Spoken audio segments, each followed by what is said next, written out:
Hi everyone, welcome to the Stormwater Quality Improvement Device Evaluation Protocol, or SQIDEP, overview. My name is Andrew Thomas and I'm a member of the Stormwater New South Wales Committee, and I'll be acting as moderator for this video. And we have two people with us to discuss the SQIDEP protocol. We have Alan. Now, Alan is the current President and Director of Stormwater Australia Board and Director of Civil and Water at Bligh Tanner Pty Ltd, based in Brisbane. He is a civil and environmental engineer who has worked closely with government and industry to establish policy, planning frameworks and technical standards for better urban water management. His expertise includes integrated water management and water-sensitive urban design, WSID, policy and planning advice, infrastructure planning, development applications, approval advice, and waterway management, flood and stormwater studies, civil engineering and climate change strategy. Our second expert panel member is Dr. Darren Draper, who holds a PhD in stormwater quality and management with 23 years experience and Director of Draper Environmental Consultants. Darren is also Director and Secretary on the Board of Stormwater Australia. As a member of the advisory committee that prepared the SQIDEP document, and having set up and tested multiple field sites, Darren is here to help us understand the 38 pages and 30+ criteria that form the current protocol. Okay, that's the introductions. And I think we'll begin with Alan Hoban to introduce the SQIDEP process and governance. When you're ready. Great. Thanks very much, Andrew.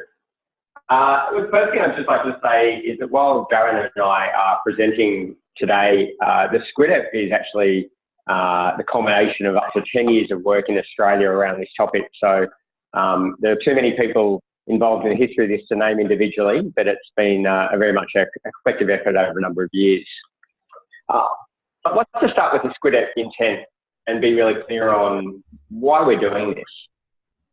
The intent is to provide greater certainty and considerable time and cost savings for the industry. We're looking to assist stormwater designers make better informed decisions when selecting stormwater treatment measures and to help development assessment staff assess the veracity of performance claims. And importantly, we also want to stimulate innovation in the sector so that we encourage people to be able to invest the money necessary to bring new products to market. The SQIDEP, importantly, is seeking to provide excellence and best practice, but as we'll talk through some of the complexities of this, there's a lot of trade-off required, and so we're seeking excellence rather than perfection. One point I'd just like to make, I guess is another big picture issue in relation to SQIDEP, is this has really come about because the stormwater industry in Australia has gone through a major evolution over the last 20 years. About 20 years ago, diffuse urban stormwater pollution wasn't something that needed to be managed by most jurisdictions. And as we learnt more and more about vegetated treatment systems and wetlands and biofilters, we brought in place performance standards that were really aimed at helping people design and specify those vegetated systems. And we had gross pollutant traps as another category in the market. But then, given that regulatory change, it created a driver in the market for people to bring other products to the market that could meet performance standards and achieve pollutant gains in relation to nitrogen and phosphorus and total suspended solids. And in fact, the proprietary devices were then operating in the space of tertiary treatment. And it's created a lot of confusion in the industry because we haven't had a way to give people confidence about how well these devices are performed. And that's created a lot of frustration through different parts of the market. So that sort of sets the context for bringing in place SQIDEP and giving people some clarity about how well proprietary devices perform. As we'll talk about in a little bit more detail through the basis conversation, SQIDEP is not intending to say what treatment devices people should use. It's not intended to say proprietary devices are better or worse than vegetated systems. It's just meant to give people transparency in the data and help people understand performance claims around those products so that they can then make decisions about the best selection of technology. Okay, a bit of history. I'm sort of starting midway on the history here, but there was some earlier work many of you might be aware of dating back to the early 2000s. There was a CSIRO review back in 2010 starting to look at these issues. In 2013, Yuri Weissman produced a roadmap. This was some work that Melbourne Water commissioned in collaboration with the Institute of Public Works Engineers, where they started to have a look at how you might go about forming a certification scheme. In 2014, Stormwater Australia, under the sort of direction of its members, really took up the mantle on this and established an advisory committee and produced a really early consultation draft that was published through all Stormwater Australia communications channels. There was an advisory group that was established called the SQIDEP. I think the acronyms in this space are something that if we had the benefit of hindsight, we might have changed some of the terminology. But the SQIDEP, the Stormwater Quality Improvement Device Evaluation Committee, then worked through a fairly extensive consultation process over a number of years, with revisions being released and discussed nationally, both at national conferences and promoted through Stormwater Australia bulletins. It was advancing pretty well as it was getting closer to something that people felt was a substantial document and a well-resolved draft. A couple of the peak regulators, particularly Melbourne Water, New South Wales, sought to have an independent review commission to make sure that it was reflecting best practice. That review was done by Water Research Australia. It also gets called the Swinburne University Review.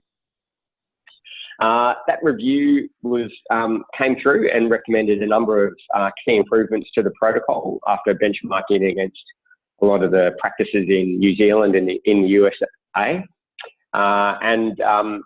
The vast majority of those changes recommended by Swinburne were reflected in the current protocol.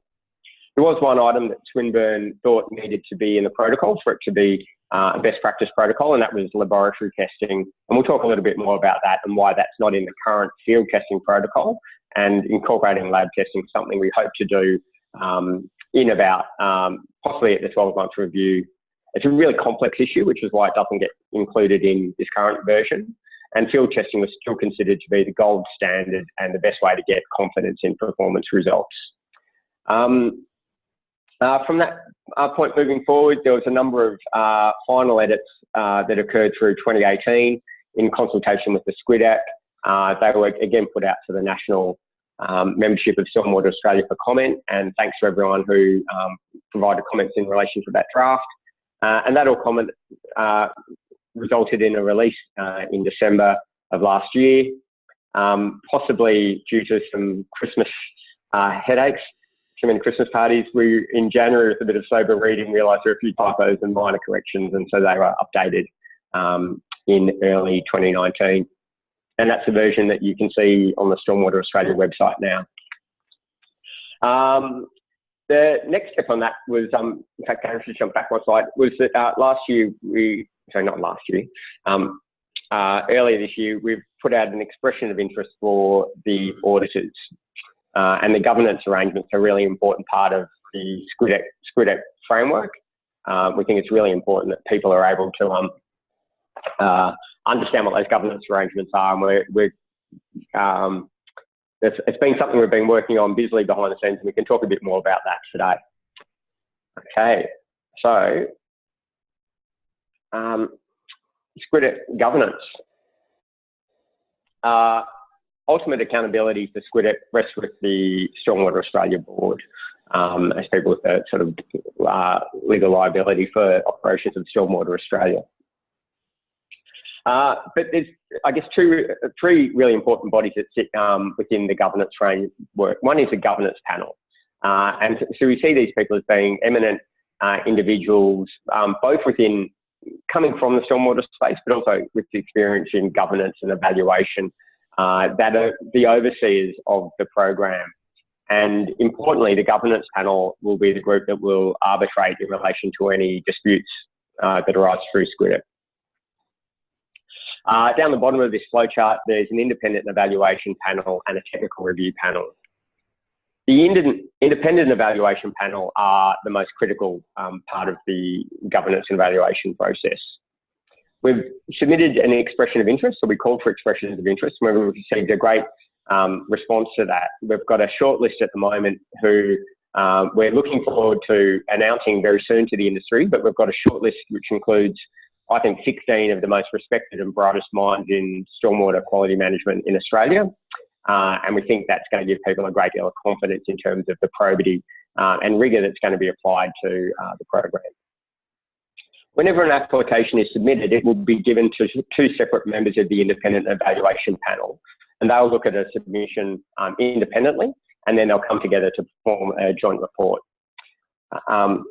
And that their recommendations and reports will be transparent and available to everyone through the Stormwater Australia website. The technical review panel will be a wider body and will include a far greater number of people from academia and regulators, and that'll be the group that will be responsible for overseeing and endorsing any changes to the protocol that will happen from time to time. So we've scheduled in an initial 12-month review. We think the protocol is pretty good, but we know there's going to be a lot of learnings and experience from its first year in application. So we've got a scheduled 12-month review, and at this stage we're envisaging probably a review every 2 years from that point forward. We want it to be reviewed regularly, but we don't want to change too rapidly, too readily, because these testing programs are really expensive, and we don't want to have people investing hundreds of thousands of dollars in testing programs and the rules changing drastically, because that would erode confidence in the process. Excuse me. There are, let me just get the slides right. There are a couple of ways that you can apply into the SQIDEP process. Hang on. Sorry, PowerPoint. And so there are two pathways. One is to go through a full framework, which is outlined in the protocol document. And another one is what we call body of evidence. And that is that we know there's a number of manufacturers out there who have already commenced testing programs, possibly prior to the release of the protocol document. So they might have already collected dozens of storm events, invested a significant amount of money. They are able to submit that work under what we call a body of evidence pathway. They might also include lab testing in that. It's a little bit more of a tortuous approach. It really relies on them demonstrating that the program has been equivalent to best practice, and it will be scrutinised very carefully by the independent evaluation panels. It's not a pathway that we encourage people to take, as it is less certain, and we really encourage people to go down the formal process that's articulated in SQIDEP, and that is the local field test approach. Just what we're encouraging everyone to do. Yep. Alan, you don't mind me asking, so you're saying that what you were talking about before, that people have already done testing prior to the release of the SQIDEP, yeah? That they can actually that's right. provide that information and may be able to get through. But if that has to predate the SQIDEP, yeah? It's not something you can do as an alternative now, is it? No, that's right. And so we just expect it to deal with some of those legacy issues with people that already have data. The assessment process will be more expensive because it's going to require more time and more scrutiny, and it will be less certain because there'll be more subjectivity where people might not have exactly followed a certain standard. But we thought it was important that this document's been in development for over 4 years, and many people have got on with the business of starting to put things in the ground and test them. And so we thought it was fair and reasonable that at least people are able to demonstrate that. But the onus is on them to satisfy the evaluators very clearly in that space. Understood. Thanks. The more straightforward way of going about it is working through the protocol as it's documented. And that starts with preparing and submitting a quality assurance project plan. And that gets reviewed and can be endorsed by one of the independent evaluation panel members. And that's really important. So if someone's going to go and embark on a testing program, they can get sign-off at the outset that their methodologies are okay before they then go and collect a whole lot of data and grow a lot of grey hair. They can then go through the field testing, and then they'll report according to all the requirements outlined in the SQIDEP and present that to the independent evaluation panel. And that's how we see the majority of applications being handled. Okay, so with the applications, you actually check to make sure their fill methods are in line with what's needed before they go and spend the money on doing it. That's the intention of that QAPP review process. We think it's a really important check and balance. And importantly, it also will streamline it for the evaluation panel, because we'll help ensure we get properly made applications that are addressing all the requirements. And by doing that, hopefully it significantly reduces any conflict at the end of the process, because people are really being clear on the methodologies. Understood. So I'll take over from here, and we'll start to look at what's in SQIDEP in terms of the technical details. But before we really start to dig into the detail, yeah. Yep. I was going to say, just so everyone knows, that we're now handing over to Darren Draper to do the technical side of it. No worries. Thank you. Yeah, look, before we really dig into the technical detail, I just want to make it really clear that both Alan and I are doing this free of charge. We don't get paid to do it. We don't receive any benefit from it.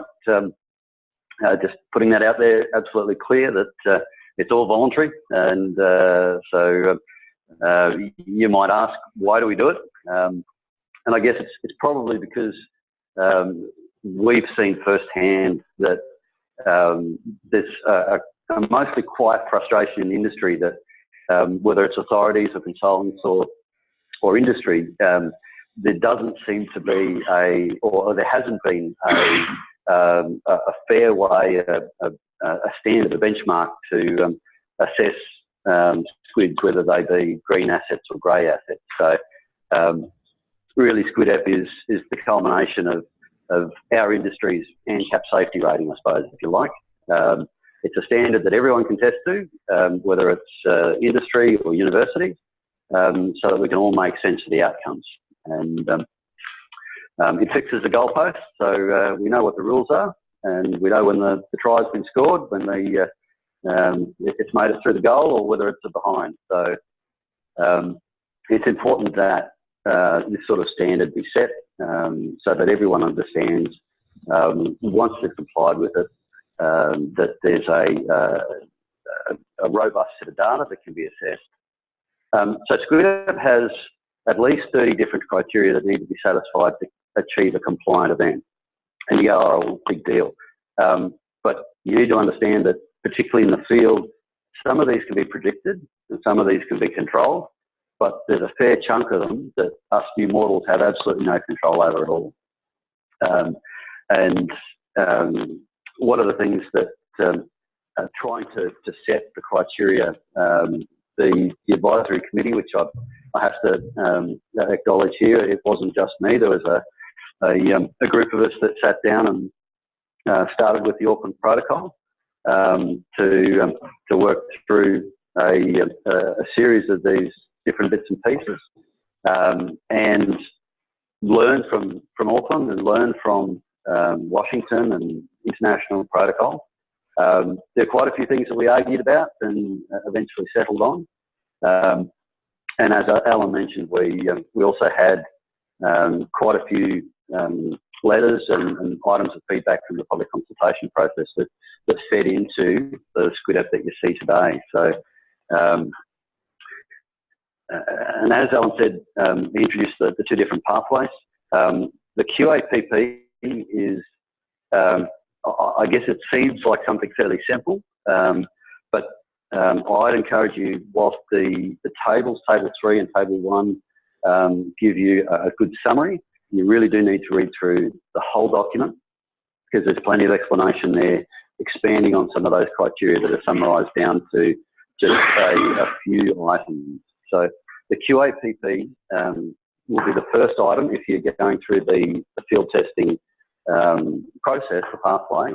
That will be the first item that's submitted to the Independent Evaluation Panel, the IEP, for assessment. That QAPP, that project plan, the aim is to identify the site. It's to check that the site is representative of where the devices are to be used in the future.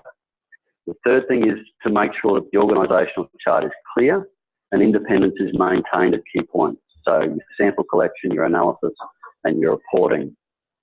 The fourth thing is to check that the experimental design is going to give the information that SQIDEP's asking for. So it's giving you answers to the right questions.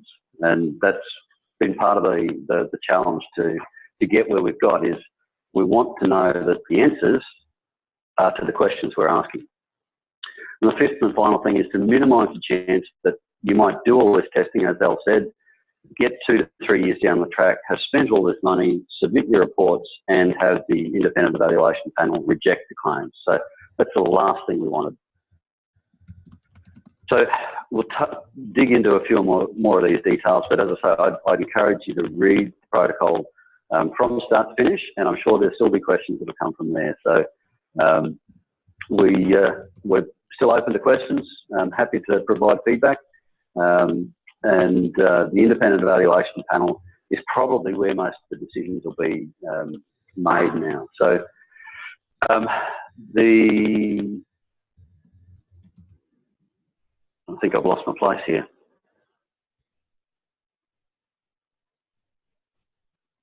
Okay, so in summary from table 3, it does, and SQIDEP does talk about upper and lower limits on your influent concentration. And we'll go through that in a bit more detail in a couple of slides. The SQIDEP of the protocol in its current form looks at field monitoring. It doesn't look at lab testing. Doesn't mean that we don't believe there's value in lab testing. There certainly is. It's just that, as Alan said, the feedback from most of the councils and most of the authorities was field testing was the priority. So that's why it's been... Is my microphone playing up? Just a little scratchy. I thought maybe it was from banging on your shirt collar. Oh, okay, okay. I'm gesticulating too much. So the protocol has set up primarily to address field testing, but as we say, we are looking to include lab testing, and hopefully that'll happen with the next review. There are upper and lower criteria for the influent concentrations, and the main reason for that is the large concentrations coming in can potentially unduly influence the metrics. So we'll look at that in future slides. The document also provides some indicative guidance on where to put your flow meters and sample intakes and those sorts of things. It might seem like simple things, but small changes with these setups can have a very significant outcome if they aren't done right at the beginning. So we want to try and guide as much as we can without being too prescriptive. It also talks about the pollutant analyses that are required and how to report the results. So we'll look at that in next slides. So reinforce again, the laboratory testing is not in it at the moment, but we would like to see it come in with wider industry involvement, and particularly the lab guys from NSW and Swinburne and Monash and those that do this day to day. We'd like to see their input as the technical review panel expression of interest will come out soon. Baseline monitoring has been noted as optional. And monitoring is expensive, let's be honest. And full baseline monitoring to discover that the site doesn't comply with an arbitrary set of concentration criteria, in my view, is not a good, efficient way to use your money. However, I would still recommend that you take a few grab samples before setting up an expensive station, just to confirm that you're going to get results that are in the right ballpark. And what do I mean by that? Well, for example, if your device is designed to treat a shopping centre car park, and you propose to test an agricultural or a farm catchment, it might be worthwhile doing some initial sampling to make sure your water quality is in the right ballpark there. SQIDEP doesn't tell you specifically what equipment to use. Any brand is suitable as long as it achieves the requirements of SQIDEP, and every site's different. So I've installed a couple of sites where the samplers have had to draw water a distance of 25 to 30 metres, which limited us to one supplier for auto samplers because the other samplers couldn't draw past 10 metres. So other sites have needed a specific flow meter that recorded from a certain perspective.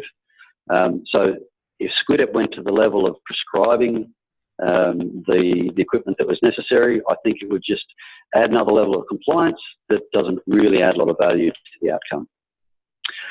The protocol doesn't provide specific parameters for nutrient speciation or particulate versus dissolved fractions, and we'll discuss that in a lot more detail soon. It also doesn't set a minimum performance benchmark, so it doesn't say devices have to achieve 80% TSS, 60% TP and 45% TN. So TS, total suspended solids, total phosphorus, total nitrogen reduction. The reason for this is that with music, and presumably there'll be additional options for pollutant export modelling in the future, they were all set up to be concept tools that allowed designers to model treatment trains in a variety of different formats.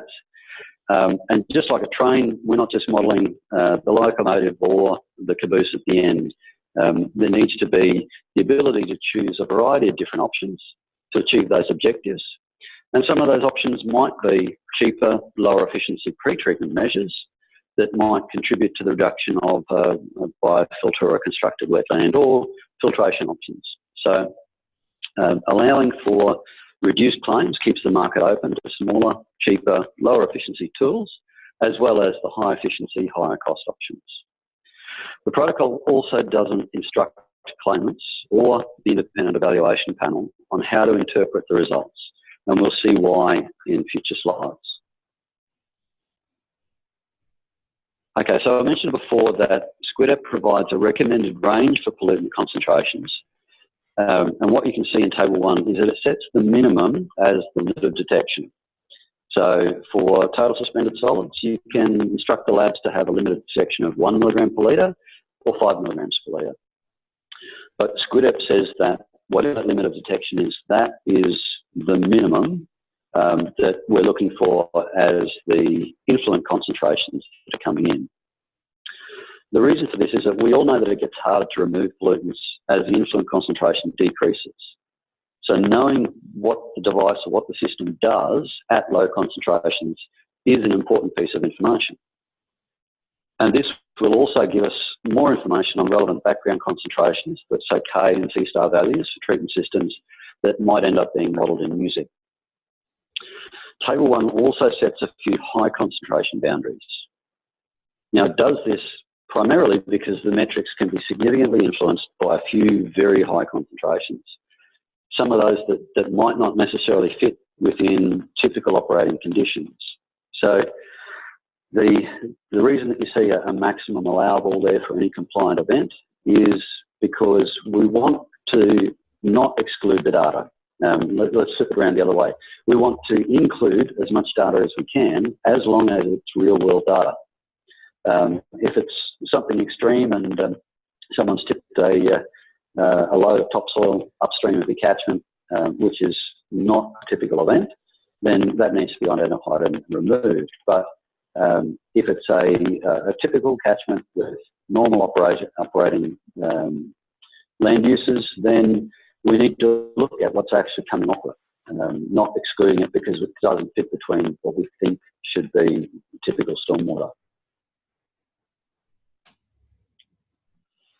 So I mentioned that we don't look at, and SQIDEP doesn't put criteria in for nutrient species or the dissolved or particulate fractions in the protocol.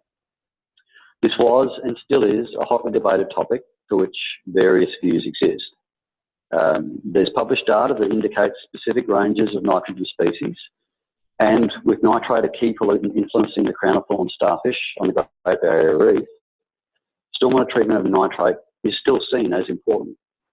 However, when the advisory committee started to dig into the research, it was difficult to say that the publications were conclusive. Matt Crancy's thesis in Melbourne was seeking to identify sewer overflows into stormwater, which it did. So the nitrogen species reported in his study showed a mix of sewage and stormwater, not just stormwater. The Taylor research that you can see in the table there had 32 events from 9 sites. but some of those 9 sites only had one event tested. So the statistical validity of using that data becomes a little bit shaky. Nat Parker's work at Coomera Waters investigated the body corporate development with full WSUD, water sensitive urban design features for 12 events. So yes, it's good information, but not many of our catchments are all fully listed catchments. So the University of Sunshine Coast research, of which I was a part of, investigated 220 events from 12 sites in southeast Queensland and found different nitrogen variants again. So there's still some uncertainty about what those percentages should be, and there's further work being done by the University of the Sunshine Coast as we speak. My view, my personal view, is that this is a surrogate. It's a criteria to try to ensure that the monitored catchment is representative of where the device is supposed to be used. And personally, I think this can be addressed by the independent evaluation panel during the QAPP process by checking that the proposed catchment is typical of where the devices are going to be used. So you're not installing and monitoring an agricultural catchment or a farm and saying that it's the same as the shopping centre car park. Just there, Darren, I might ask you a question that's come up, and that is, of course, why in some places in other parts of the world they require different sites, but the SQIDEP doesn't require different sites, does it? It only requires the one, is that right? It doesn't require multiple sites, but it does allow for multiple sites. So within the protocol, you can test a variety of different sites, but the onus is then on the submitter and whoever's preparing their reports for them to demonstrate that those sites are statistically similar as opposed to different. Darren, while we're interrupted your flow, just I think the other thing that might be worth noting in terms of speciation and the like is that it's also one of the reasons that field testing is being preferenced here, because the idea of testing real storms, it's a real stormwater runoff in a real sort of catchment setting, is likely to give you stormwater runoff that's likely to be what these devices are really going to see in their full commercial applications. And it's one of the, while field testing is really complex, the nice thing about it is it wraps in all that natural variability and complexity of stormwater into the test. However, were we to have a move to the lab testing protocol, then you're more likely to be using synthetic stormwater and then need to get really specific about all these issues around speciation of nitrogen and particle size, distributions and compositions for different nutrients. So field testing, and it's one of the reasons local government have been asking for it for a long time. It's considered the gold standard. It's what these devices are really likely to see. And the flip side is you get all the variability of the natural world interrupting your monitoring program. Agree. Yep. And look, I suppose this slide is an example of what a criteria like that might mean to a monitoring program. So this is a real data set from a 10-year-old road catchment in southeast Queensland, and you can see the data there with the current pollutant concentration boundaries of Table 1.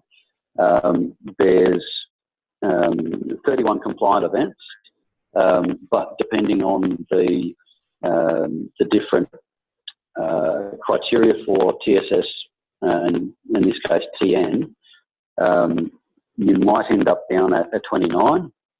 I'm not going to speak for the independent evaluation panel, but some panellists might exclude an entire event if one of those pollutants doesn't comply, whether others might say, well, look, okay, the TSS and TN don't comply, but the TP does. So, but let's assume worst case here that those entire events are excluded. This data set has 29 compliant events. The previous version, which was put out for public consultation, had some minimum limits in there. And if we apply those minimum limits, you can see that we go from 29 compliant events down to 8. So that's 1 in 3 events complying. And the real challenge for that, the real issue with that is you only discover that until after the samples have been collected, tested and basically paid for. And as you can see with some of these here, if we're trying to chase consecutive storms, a minimum concentration knocks that out because, as we've found with a number of our monitoring sites, subsequent storm events are often cleaner and lower concentrations on the inlet. So it becomes increasingly difficult to satisfy a consecutive storm event criteria as well. Now, if we then add a nutrient speciation split, similar to that included in other protocols, we end up with 1 compliant event. That's if we assume that we go back to a version 1.3 with the limited detection being the bottom end. So that goes from 29 to 8 to 1. And after 2 years of testing and several tens of thousands of dollars, that's not going to give us the intent that we were looking for of more information, not less. So I would see that it really is a surrogate. But if the independent evaluation panel has approved the site during the QAPP process, excluding real-world data because it doesn't fit what we think it should look like, doesn't seem like good science to me. If there's questions about the site at that QAPP process, at that stage, the IEP might ask for some particle size data or some nutrient speciation to be reported. But I would hope that that's resolved quite quickly at the QAPP stage. So Table 3 summarises, as I said, it summarises most of the criteria that are discussed in the document. So start there first. However, the document really does expand on these criteria to read that in detail. Field monitoring is tough, it's unpredictable, but it's where these treatment systems operate every day, as Al said. And whilst lab testing will provide repeatable information in a controlled environment, that's exactly what isn't there in the field. As you can see in this figure, natural events like this one have a variable hydrograph, where a pump typically provides a plug flow, which is the red line in this case. Yes, you could use a variable speed pump, and you could program it with a variable hydrograph like this, but then you have to dose your sediments and your phosphorus and your nitrogen as your pump changes. And that's a level of complexity that, talking to most of the labs that I do, many of them aren't prepared for that yet. So a minimum amount of rainfall has also not been set. And the reason for this is because it'll be driven by the amount of sample required by the laboratory. That and the fact that your catchment will produce runoff depending on the impervious fraction of your catchment, your land use type. A small storm on a large catchment might produce enough runoff to give you a valid sample to take to the labs, but a small storm on a small catchment might not. So rainfall depth is really not a surrogate. So it hasn't been put into the protocol as a pass or fail criterion. The protocol requires testing over at least 12 months to incorporate seasonal variability. Following feedback from the Swinburne University peer review, the protocol also specifies a minimum of 15 compliant events and 90% significance on the differences between the data sets, so the statistical difference between the data sets. So even if the data sets are statistically different with fewer events than 15, there has to be a minimum of 15 events over 12 months.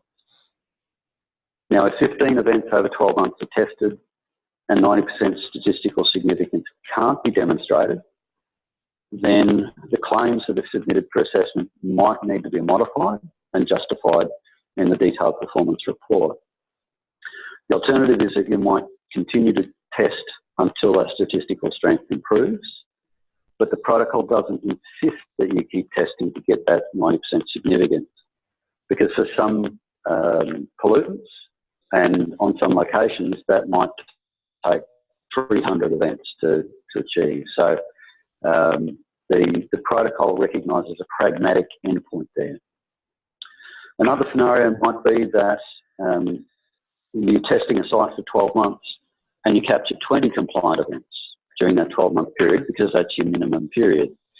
The protocol suggests a minimum of 15 events to be submitted. So you ask, well, could that lead to cherry picking of data? I guess, like we all know, a well-known car manufacturer, if someone wants to game the system, they will look for and exploit the loopholes. But I've got some pretty good faith in the qualifications of the candidates and nominees on our independent evaluation panel, and I'm pretty certain that they will identify that the environment doesn't produce straight line and perfect correlation. So I'm pretty confident that that will be caught by the IEP. And look, I suppose personally, would you really want to risk spending all that time and money to submit it and have the auditors expose a fraudulent claim and reject the application? That, to me, that's a pretty big risk to take.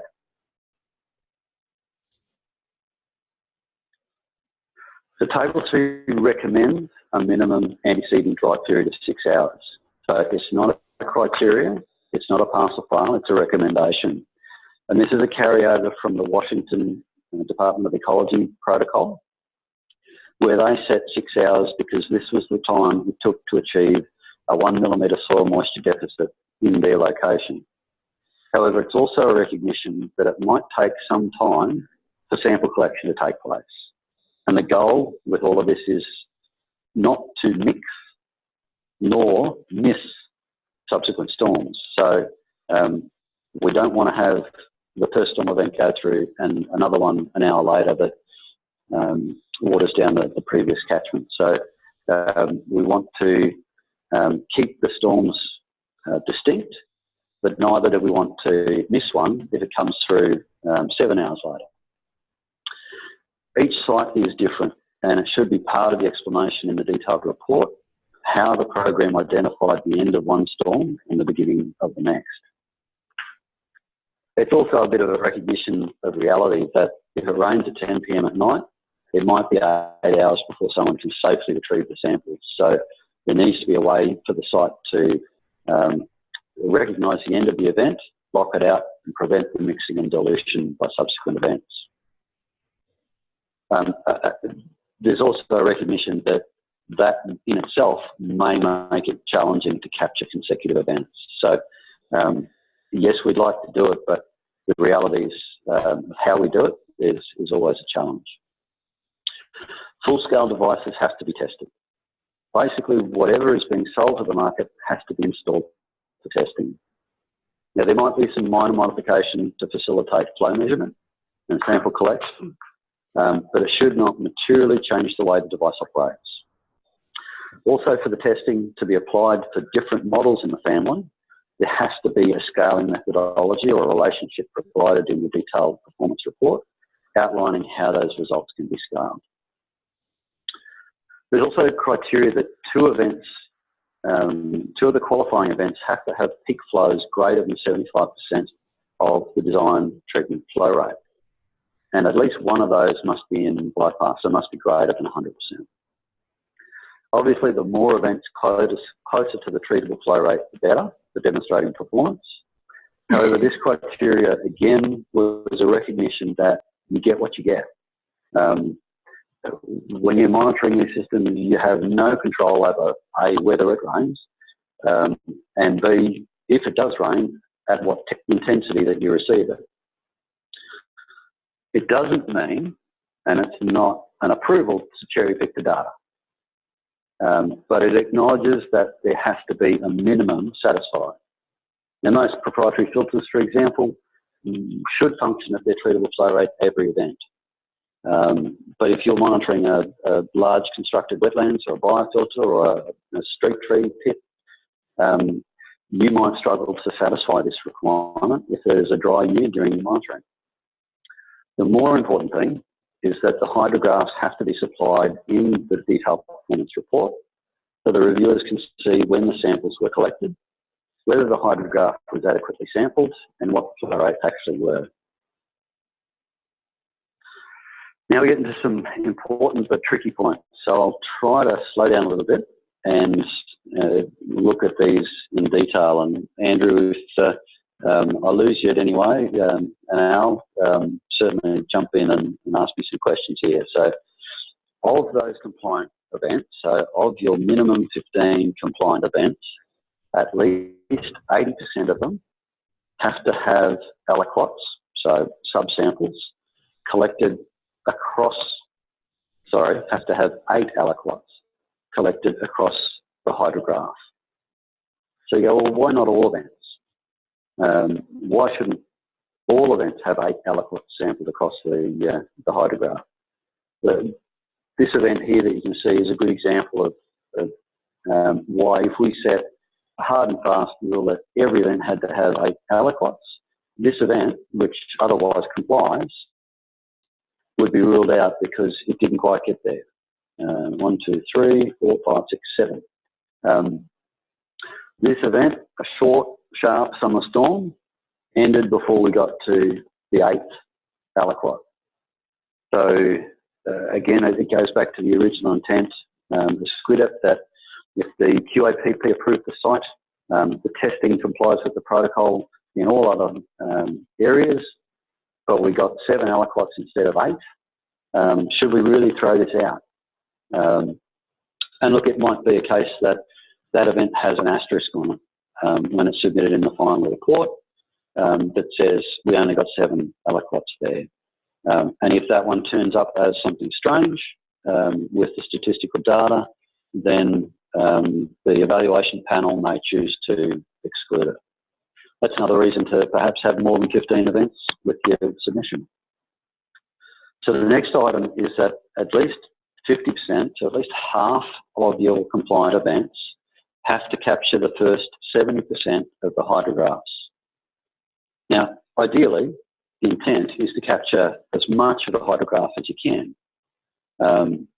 But similar to the 8 aliquot criteria, if we said you have to capture 100% of the hydrograph, it's likely that several valuable events, otherwise compliant events, would be excluded because we didn't capture 100% of it.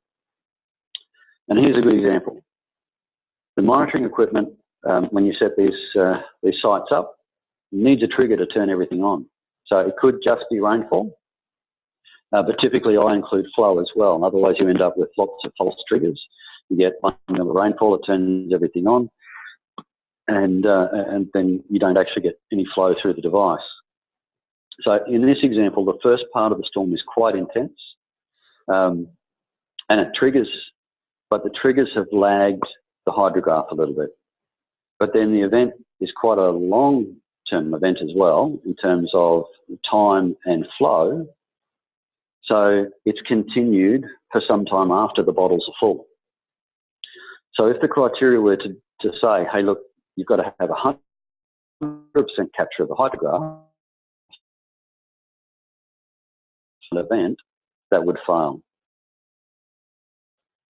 So is that all right? Well, we could just change the programming. So we take it away to allow for a low intensity, long duration event, but then we have no control over whether tomorrow's event is a high intensity, short duration event. And if we're changing code each time between events, then that's another sampling variable that we're changing, which creates more uncertainty around the results. And I wouldn't suggest that's good experimental practice. So water quality analyses must be completed by a NATA registered laboratory, and this maintains an independence on the testing, and it sets a minimum standard of quality control in terms of blanks, duplicates and calibration. Rainfall should be measured by a pluviometer to provide information on intensity and a real-time record. The claims have to be demonstrated in the final report, and they have to be clearly stated for the claimed pollutant.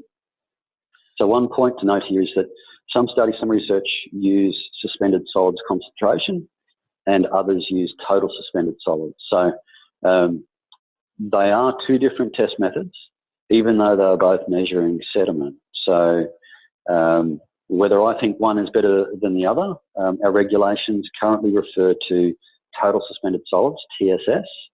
So testing and the reporting should be clear on whether the testing is for TSS or SSC. Now at this stage, gross pollutants haven't been included in the protocol.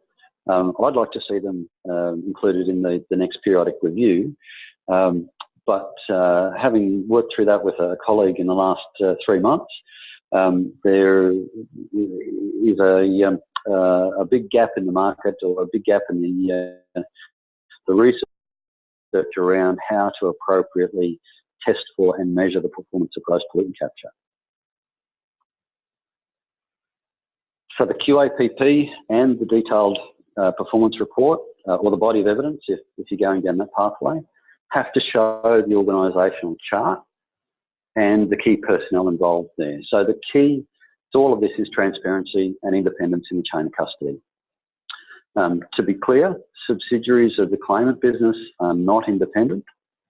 Collecting the samples and testing them in your own lab is not independent. This might prove challenging for some PhD projects going forward, but if industry is expected to comply with this standard, I can't see why universities shouldn't do so. Preparing the detailed performance report should be done by a separate entity to the claimant, so that, again, there's independence maintained there. Now, this will inevitably need to be done for a fee, likely by a university or a consultant, and that's okay under SQIDEP, as long as that relationship is declared and the protocol requires the submission of a statutory declaration with that report that outlines what that relationship is.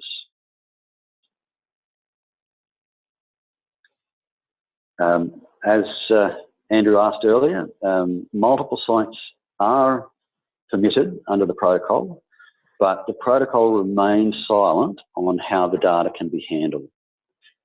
It leaves the onus up to the claimant or the consultant who's preparing the report for them to demonstrate statistically that multiple sites, that the multiple sites are from the same data set and they can be combined.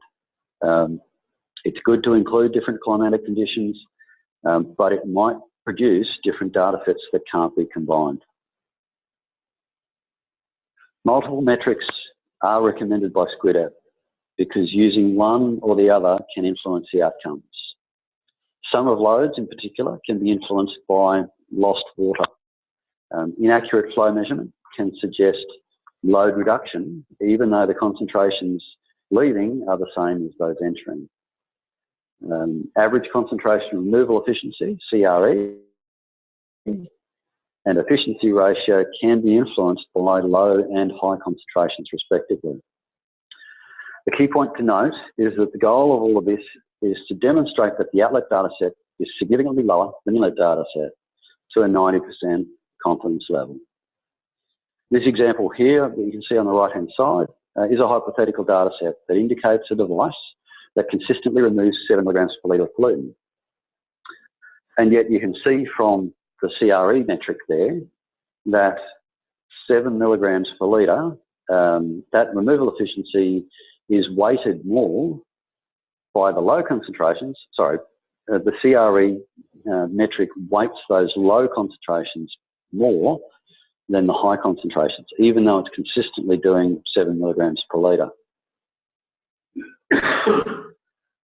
This second scenario is an example of what sometimes occurs particularly when your inlet concentrations are very low, and you might get a slightly higher outlet concentration.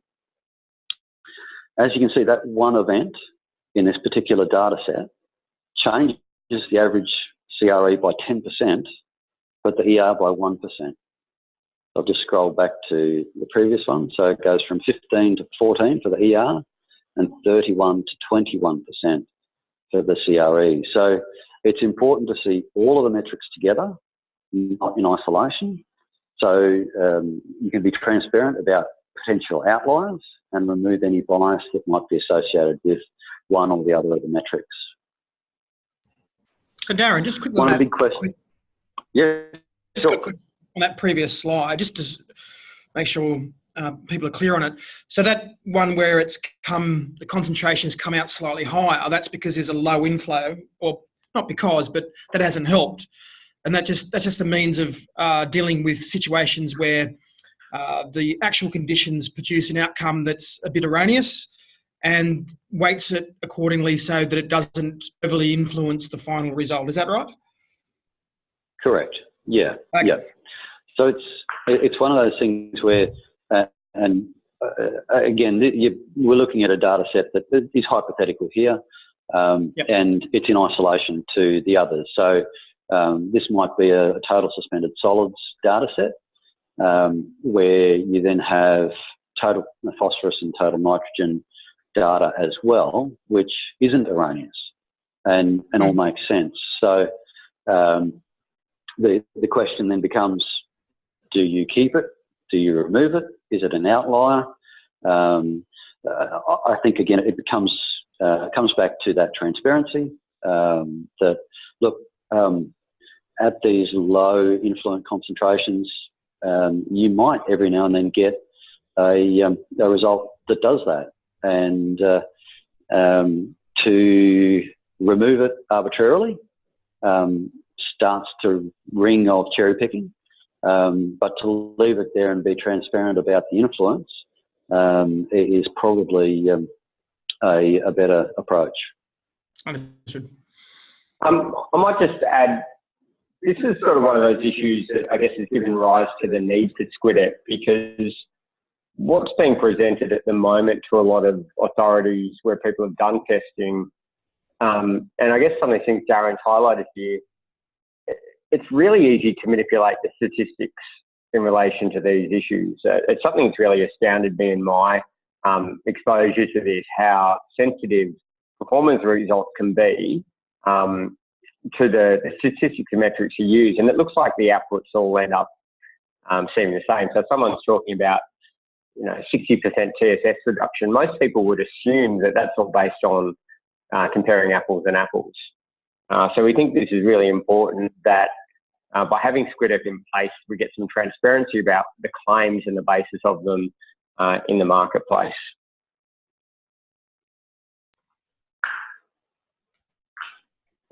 Thanks, Al. Does that answer your question, Andrew? Yes, it does. It's a really very interesting point, actually. I've done a bit of this testing in the past myself, and I've seen results occasionally like that. And Alan's quite right. It's very easy to manipulate your statistics, so it's good to have something that shows transparently how it's done.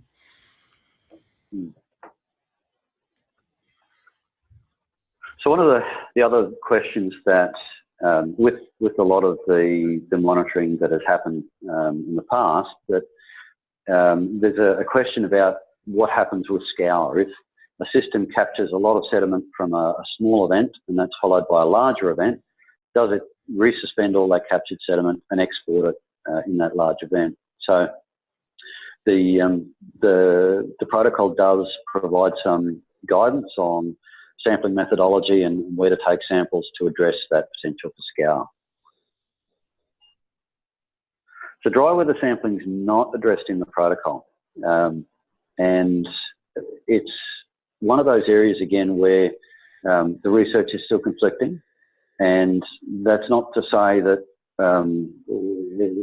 it's right or wrong or otherwise. It's just that within the advisory group and the discussions with the people who gave feedback, industry feedback, there was still a lot of disagreement. There wasn't a clear answer there. So I'm hoping again that might be something that we can address in future revisions.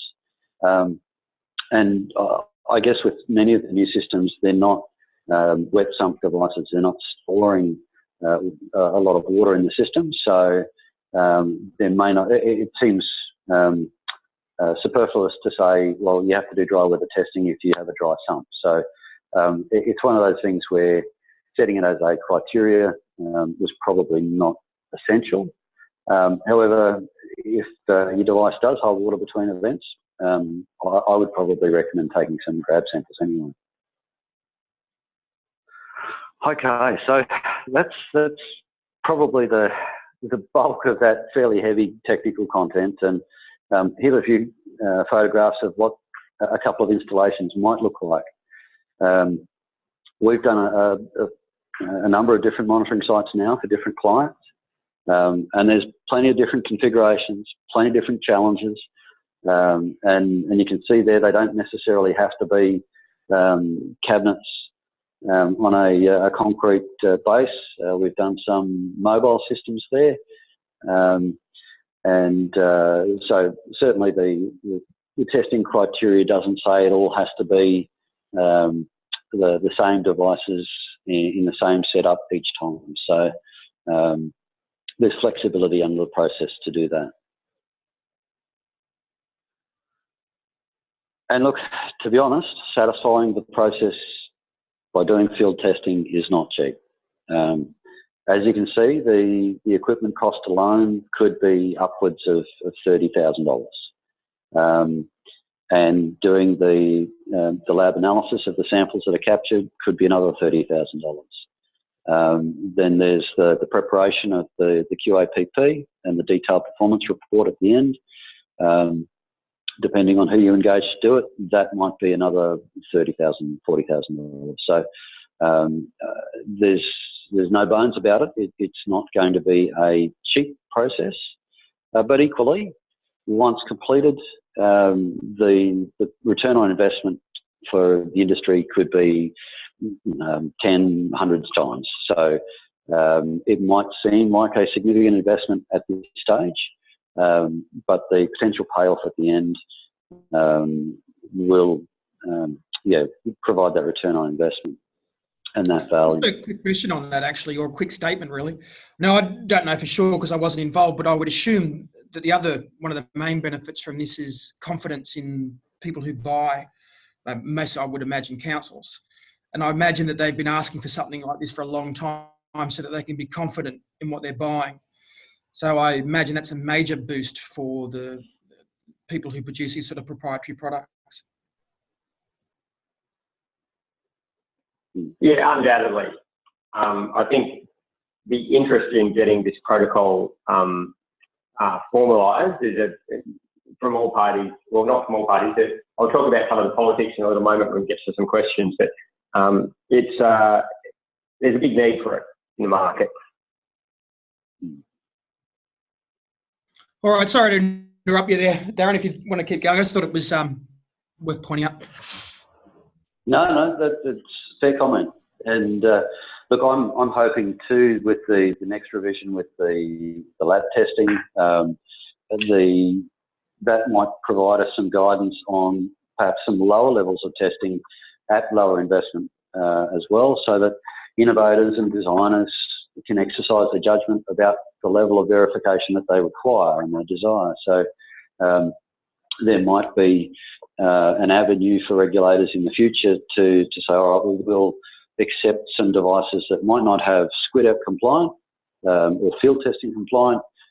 They might accept lab test compliant, and I think that's where lab testing is really valuable. And it also provides an opportunity to fill in some gaps. So we've noticed with some of the sites that we've set up that we end up with quite low concentrations on some of those sites, influent concentrations. And you look at that and go, well, what could this system do at a higher concentration? And so we have explored lab testing to address that question.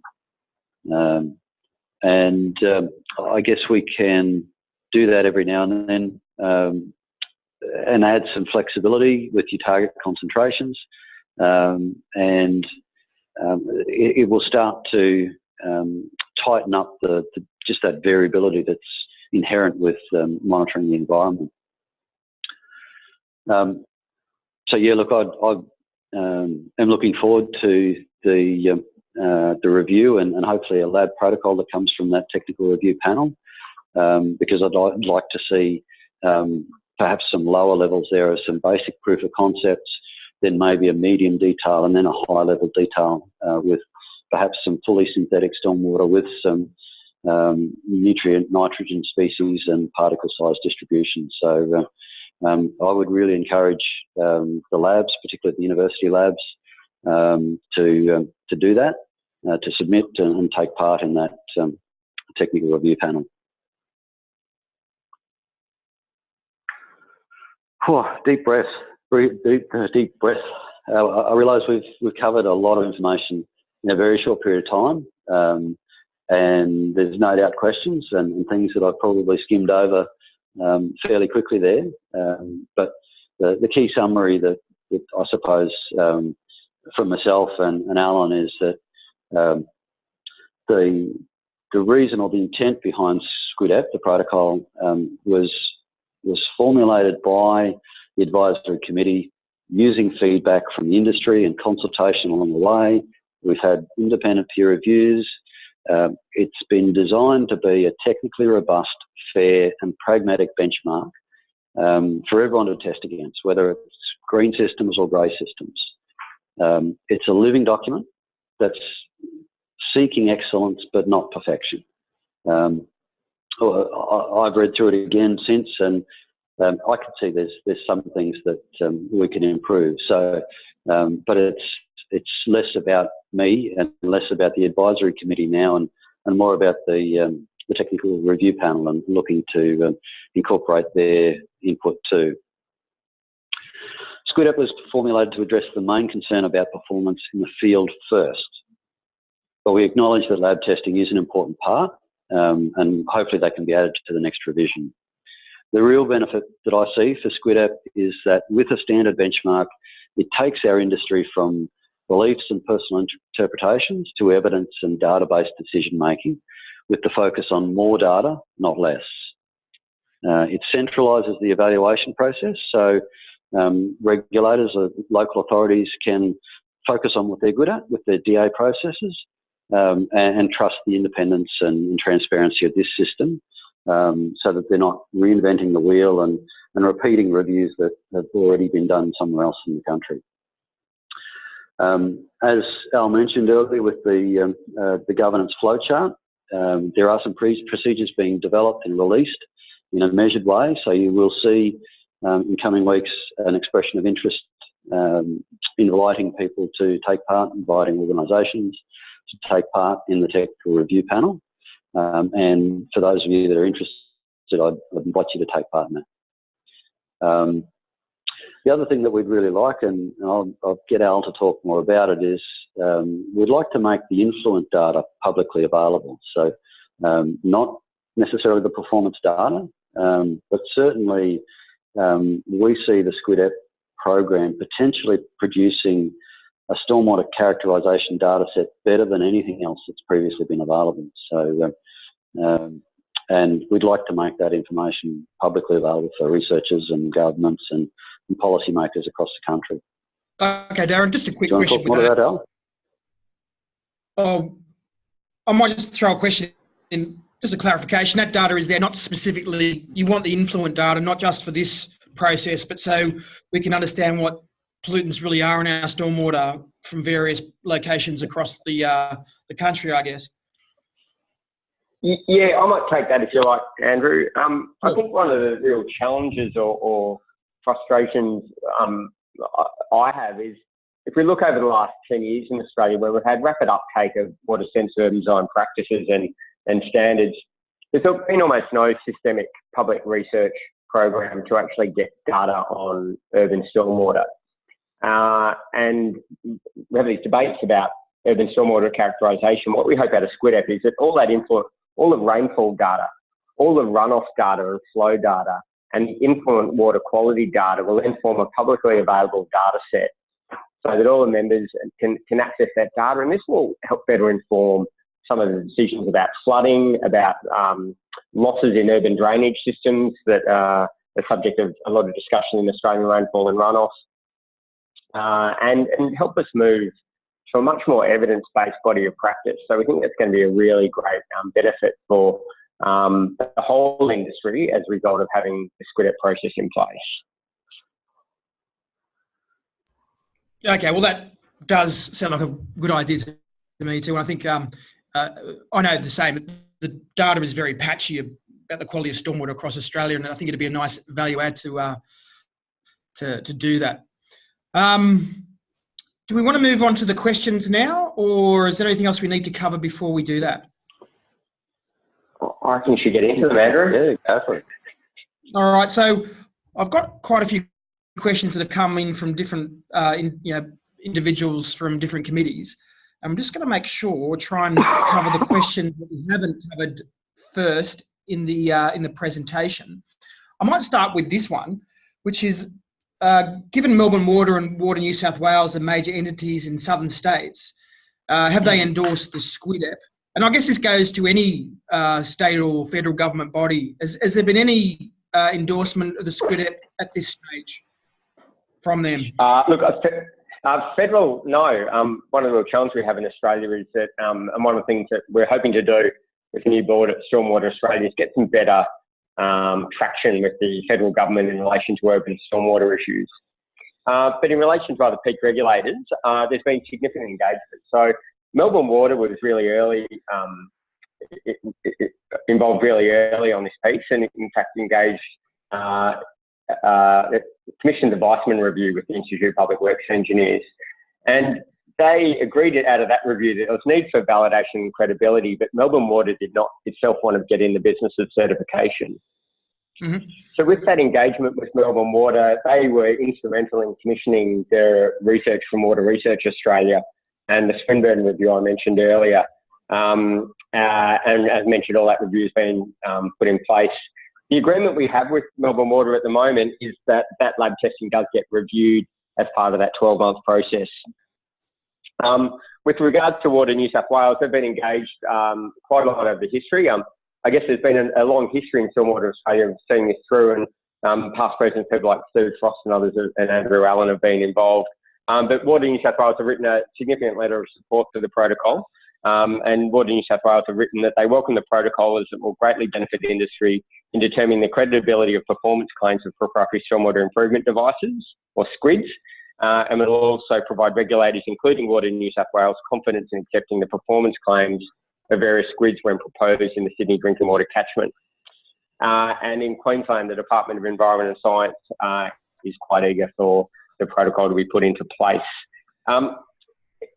This stuff's really contentious, and it's really, and one of the reasons that moving forward with the protocol has been hard for individual regulators is that Darren's just articulated a whole lot of the technical complexity, and there's also a whole lot of political complexity that goes back to the heart of this debate about whether people should be putting in place proprietary devices or vegetated devices. So it has taken an entity like Stormwater Australia and a national industry-wide body to be able to bring something to the table that then allows these regulators to apply. Local governments are really where the rubber hits the road with the protocol in most cases, because they're the entities at the coalface deciding on development applications and deciding what's fit for purpose in their local area. Yep. There are some concerns from some local governments that the protocol will force them to have to accept proprietary products in places where they would rather not, and that's not the case. Stormwater is managed at the local scale, and it's local governments that are really the ones who, maintain and oversee all their local design standards. So we still respect the ability for local governments to do their own and set their own standards about how and when different devices should be used. The protocol just lets them say, if they've agreed on a context in which proprietary devices can be used, if the SQIDEP helps them agree or avoids all those debates that are happening about performance claims. It's encouraging to see a number of local governments have already jumped the gun and are writing in SQIDEP requirements into development approval conditions at the moment. Yeah, hopefully that answers your question, Andrew. Yeah, no, it does. Thanks for that. And I'm just looking through the other questions because we've covered a lot of questions that came in were actually picked up in the presentation. So we've already talked about gross pollutants and why that hasn't been included, and I'm gathering that essentially because there's no agreed methodology for measuring that. Was that right, Darren? Andrew, look, I could also say, I don't think there's a major debate in the industry about the performance of gross pollutant traps. In that, there's not a big argument about gross pollutant traps' ability to pull out coarse sediment or Coke cans and the like. The debate with gross pollutant traps, I guess, relates to anaerobic decomposition, but it hasn't really been a hot issue compared to tertiary performance claims for proprietary products. So that's really why we're focusing on this aspect of treatment in SQIDEP. Okay, so where it may be something that in future iterations we may see something come in that looks at gross pollutants later on down the track then. Yeah, I reckon you could keep building on this framework. Part of it's limited in the capacity of the industry to bring to Stormwater Australia constructive recommendations that can build into these protocols. And I think any reasonable and well thought through recommendation would be welcomed into the protocol. Actually, that brings me to another question. Sorry, Darren? Yeah, I just wanted to add there. I think there has been some concern that because it's not addressed in SQIDEP, that it might mean that councils or regulators might treat existing GPTs and products differently. And I guess that's certainly not the intent of SQIDEP. Certainly, if someone wanted to go and test their device to demonstrate performance of suspended solids and nitrogen and phosphorus, then sure, that's possible under SQIDEP. But at this stage, I don't think there's any suggestion that if there's nothing in SQIDEP, then GPTs per se have to be discarded or can't be accepted at this stage. Yeah. Well, actually, that brings us to another issue, and I was wondering if you could spend a few minutes just discussing the process whereby further iterations or new revisions are released. What sort of opportunities people have to, well, how often is it, is there currently a timeline or a period for revisions on the SQIDEP? Is it like every 2 years? Yeah, there is. So the first one is a 12-month review, which will be at the end of this year.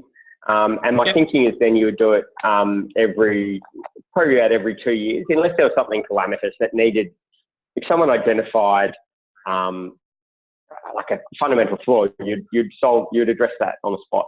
But there's an initial 12-month review. We think there's going to be a lot of learning in the early application. And then every 2 years thereafter. And trying to find that balance between trying to have some consistency so people have confidence in it, but also making sure it can be updated appropriately. And the technical review panel will be the ones that will be the critical ones overseeing that, putting forward the recommendations.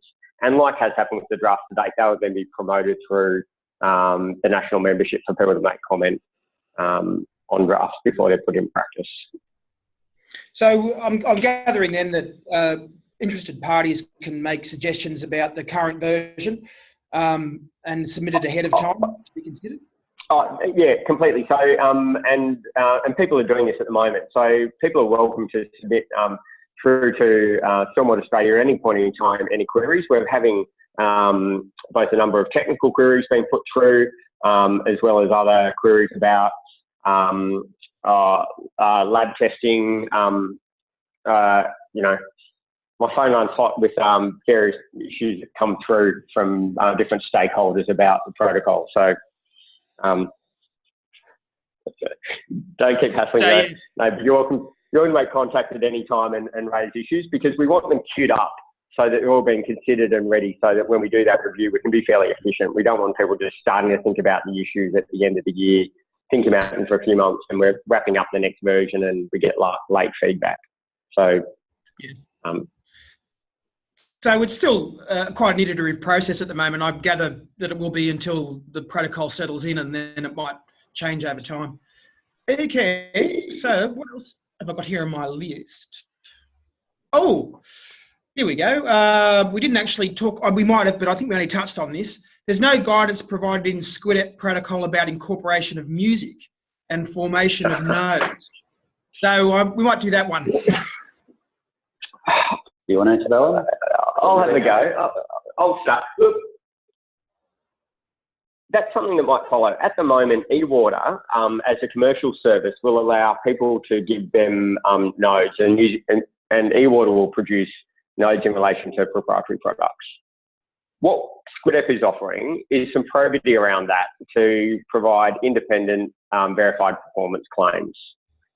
I think over time, we're likely to see a greater pool of software being available to the industry. We're also likely to see significant changes to music. People might have heard of Music Expert coming through. We want to focus the effort at this stage on getting the performance claims right. And I think if you've got really clear performance claims, you might not necessarily need music in terms of evaluating performance on certain sites. So it's a supplement. It's a nice to have, but wasn't considered vital to the initial release. Yeah. And what we want to do is get the protocol out, get people testing, and we know people will be testing for 6 to 12 months. It still gives us time to bring in things like music node functionality down the track. Yeah. The other thing too, Andrew, I suppose, is that ultimately with the submission of the detailed performance report, the goal is to have a music node or another export model node as an output from that report. So, but as with everything, if you specify a certain product and that becomes defunct or is superseded, or there's competitors in the market, all of a sudden the protocol itself becomes redundant and needs to be superseded. So at this stage, we would anticipate that it'll be part of the submissions and the claims reports that are submitted, but it hasn't been set as a criteria. Okay. Well, I think that's a pretty comprehensive answer. I quite like that. This is something, a bit of a personal question for me. We all know that maintenance is critical for the life cycle of any treatment device. How is this addressed in the protocol? How's the maintenance issue addressed? Because we know that can significantly change performance. And yeah, and maybe too, some devices are easier to maintain than others. And I don't, from memory, think that's covered in the protocol at this stage anyway. Yeah, look, it's a critical one. And I guess it goes to the heart of why some people have a really strong, viewpoints about proprietary systems or vegetated systems. And proprietary systems, more than vegetated, are really dependent on maintenance or regular filter replacement for their long-term performance. So that's critical. My view is that people shouldn't be putting in any form of treatment, particularly proprietary products, without some sort of regime in place to help ensure that maintenance takes place. Otherwise, you're not going to get the performance results. What we're looking for is that these devices, and particularly if they're tested over a year, it's normally long enough for those devices to go through typical maintenance cycles, whether they're some sort of change out of cartridge or flushing and treatment of that device during that time. And performance claims through SQIDEP are going to be contingent on the device being maintained. Okay. That's critical. I've just got a question there. I just came to my head. Does the reports that are produced at the end of a particular device goes to the process and there's a report produced, does that report also report on types of maintenance that occurred during that period? the characterisation of the device that goes into the QAPP will describe its typical size, dimensions, characteristics, and its maintenance regime. Mm-hmm. But not specifically what exactly maintenance occurred in between events or anything like that. No, you want to see that in your majors results. It's really critical because maintenance during a testing regime can change performance. Yeah. So it can really highlight if you're refreshing cartridges or not refreshing cartridges. You need that really explicit, so you know what you're dealing with. Otherwise, the data, can be manipulated. Tell a story you think they're telling. Yeah. If you're changing your filters after every event, you wouldn't normally do that in real world. Yeah, and some filters perform better once they're aged a little bit, others perform much worse. You just need to know what's going on. Yeah. And I would expect that could be addressed by a statutory declaration in the detailed performance report that details what maintenance was involved. So, yeah, it can be addressed. Oh, good. What other question do I have here for you guys? We might have touched on this. We did touch on the evaluation panel, but I just was hoping to get a little bit more about how that selection process is done.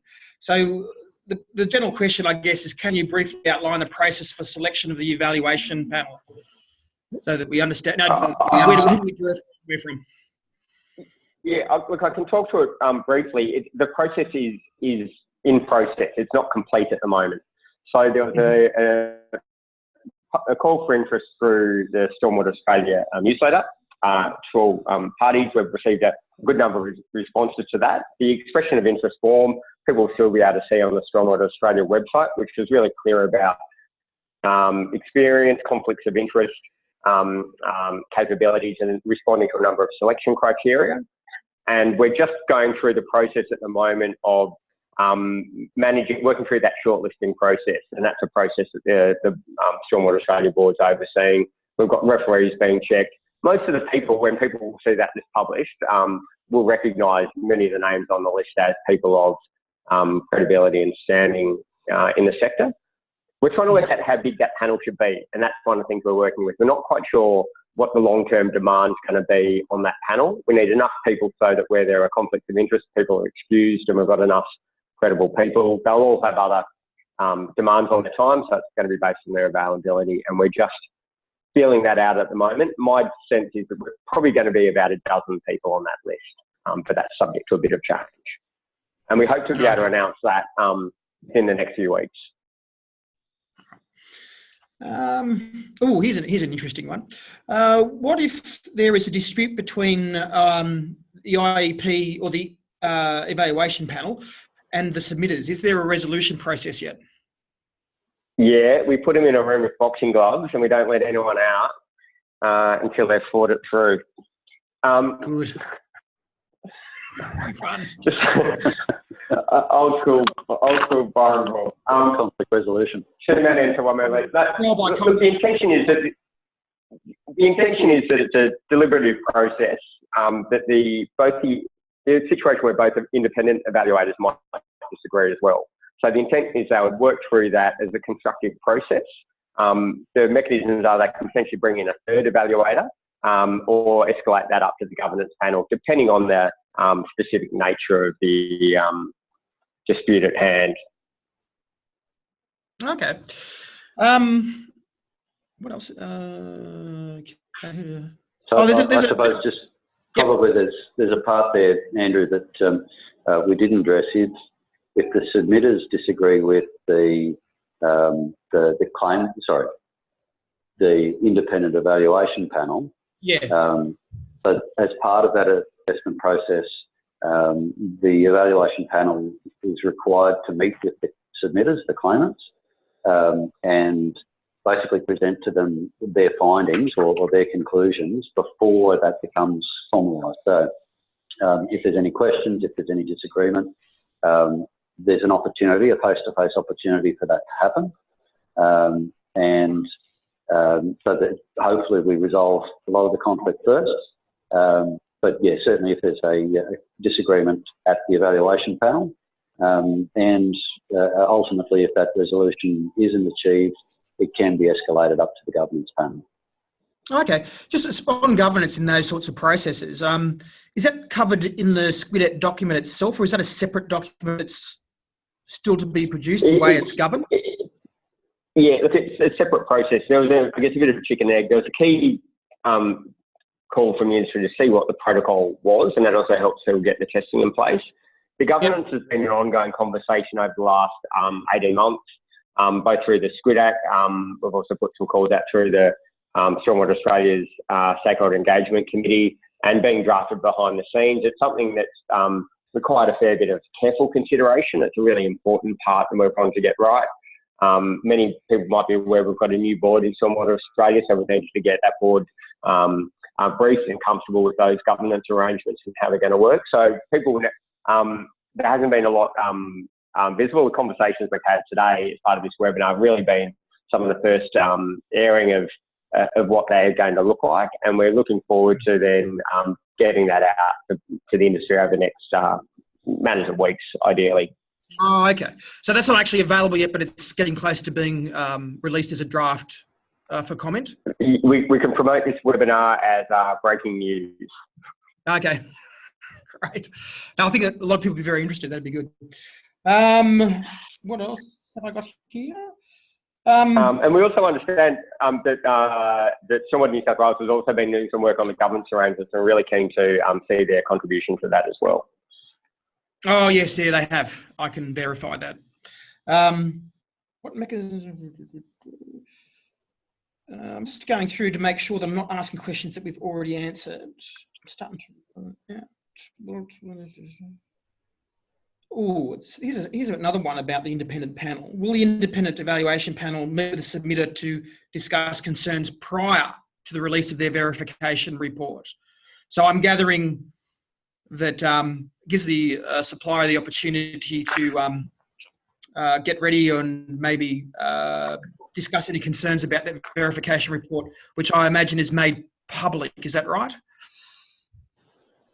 Yeah, so look, that's what we were talking about before, that as the verification or the evaluation panel are reaching their consensus and reached a position, there will be an opportunity for the submitters or the claimants to sit down with them and basically go through where they've come to and understand whether they agree or disagree on what the claims are, and hopefully have an agreed position that then becomes the recommendation to the governance panel and recommendation to Stormwater Australia that this is the verification report for that particular submission.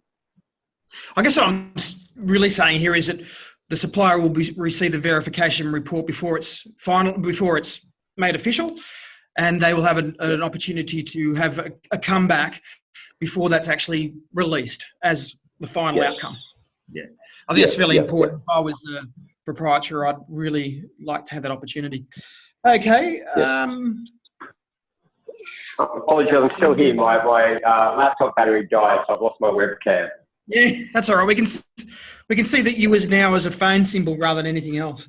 Okay. Here's a very interesting question. Well, I think it's interesting on the confidence interval. There's a question here: is why 90% confidence interval instead of 95? Do you want me to go first, Darren? And go for it, Al. You can make this so hard to comply with that you can use the protocol as a way of prohibiting proprietary devices. Yeah. And you could do that if you wanted, because you can set really prescriptive arrangements and take you too long and too hard to test. But if we're honest about urban stormwater quality and treatment efficacy across any sort of devices or hydrology, it's got inherent variability. In all sort of stormwater data sets. You try to compare stormwater in different cities or across storms, and it's just, it's amazing how variable almost all aspects of stormwater is. Maybe it's why some of us get addicted to this industry. So 90% is fairly pragmatic. if you did increase that to about 95%, there's some really good evidence in some of the US EPA literature, which sort of compares statistical confidence and how many data points you'd need. And you're probably looking at then going from 90 to 95%, you'd probably double the length of your monitoring program and double the cost of your monitoring program. And we think that probably wouldn't give you that much better confidence in the claims. Yes, a lot of extra effort for only a small gain in confidence, yeah? Yeah. If you think about our treatment performance curves for bioretention that lead to a lot of our load-based objectives, you're in that point of diminishing return. We didn't want to arbitrarily go about making. We want to make it tough but fair. It's got to be strong and rigorous. And we also wanted a framework that people could potentially expand to other treatment measures in a fair and reasonable way. And if you applied 95% to things like fire retention systems, I think a lot of us would be a bit concerned with what the outcome results might look like. So we think it's pretty practical at this stage. But any of those values could be reviewed over time if we felt that they were significantly deficient. Mm-hmm. And I guess to put it into perspective, the original draft that was issued was at 95% confidence interval. And the feedback from our independent peer reviews suggested a reduction to 90%. So the advisory committee had originally set it quite high, and the academic feedback was 90% should be still a robust, pragmatic outcome. Okay. Well, I don't think there's any more questions from my list that haven't either been covered now or in the presentation. So is there anything else? Is there any more for any more before we wrap this up? Andrew, look, I thought it might be useful for me just to relay some of the phone calls I'm getting in relation to SQIDEP and the range of views I'm getting. So I had a call this week from a gentleman who had a business who says he's invested millions in testing new devices. And his concern with SQIDEP is that it creates an excessive barrier to entry for his device. And he would like SQIDEP to be significantly simplified. I also get feedback from other people, in fact, people that already have significant players in the market, and they want a whole lot of tightening in SQIDEP because they would like to see increased barriers to entry, so they're seeing less commercial competition from other players. Mm-hmm. I get feedback from some consultants who specialise in designing vegetated treatment systems, and they see SQIDEP as being legitimising proprietary products, and they would like to see a whole lot of tightening in SQIDEP to make it. They think they want to keep proprietary devices out of a legitimate tool in water-sensitive urban design. I get feedback from other local governments saying, when can we have it? We really need it. We're getting hassled and berated, and people are meeting with us, and we're getting fed all these reports from consultants and developers wanting things, and we need to assess it. And if we don't get it, we don't have SQIDEP to rely on, we're stuck in the firing line. I get feedback from senior people in local government who are getting lobbied at a political level to their mayors and politicians by lobbyists representing certain parties, trying to get certain things happening in the system. And there's a whole cohort of people who are really saying, look, we really want to bring it on. And I think a lot of the, there's a lot of existing players in this space are really keen to see a system. So it's a really difficult issue. It presses a lot of touch points for people. And I guess it's been a long journey to this point, and I think the journey's not over. But I think when people have a good look at the document and look at the governance arrangements in place, I think as an industry, we'll be able to look at it and say, geez, as a stormwater industry in Australia, we've done something pretty significant here and really helped advance the industry. Yeah, it's not an easy thing to do this, and there are people out there with some serious businesses to run. And they do, they're not just their businesses, but sometimes their livelihoods will be impacted. But I guess what I'm getting from this is that it's not an easy thing to get the balance right, but there is still, it's still early days and there's still plenty of opportunity to make submissions about concerns and specific issues. I would imagine that's correct. And that there is a strong focus at the moment to continually improve this over relatively short periods of time. Is that correct? Yeah, that's correct. Yeah. So no, it is a difficult balance to strike. Anything else, Darren, that you want to add to the conversation before we wrap it up? No, look, I think I would encourage anyone that's looking to test to it or submit against it to read through carefully, and if there are questions, certainly I'm available to help answer if possible.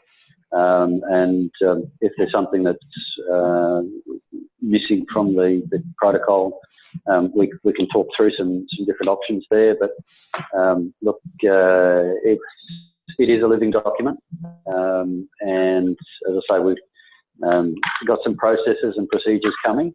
The technical review expression of interest should be out in a couple of weeks' time, so keep an eye out for that. We look forward to submissions there, and yeah, the feedback that I've been getting, and I talk to quite a few different councils and authorities around the country, is quietly they're saying, let's go, we're ready, we want this, we need this. So we're carefully, steadily taking some steadfast steps, but yeah, we're trying to do this in a measured way, but still recognising that we don't know everything about it, and we're still learning along the way. Yeah, just so on that, actually, Darren or Alan, I presume that there's a link or a portal within the the national website to make submissions about concerns or questions about the SQIDEP.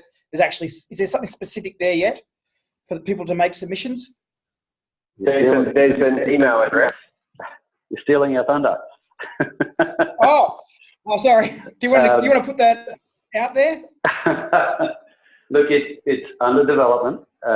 We have an estimated launch date that we would like to announce, but until we've actually got a beta site for it, I'm reluctant to do that. So right. Watch this space. We'll certainly let everyone know via the website and a membership-wide email when it is live. All right, that sounds good. Is there any more before we wrap it up? All right. Look, if you're stuck with the webinar this far, well done, everyone. Yeah. Well, look, thanks, Andrew, for facilitating today. Yeah, no worries. We're all volunteers, and so I'd just like to thank you both for your time, not just for this particular webinar, but I would guess hundreds of hours of time that's of your free time that's been put into this. And I think people need to recognise that, and I think that's important that people understand that this is a commitment through wanting to see the industry get better, not a commercial interest for any of us. So, and other people who've been involved. So thank you to you both and to everyone else who's put time into this so far. No worries. Thank you, Andrew. No Have a good problem. day.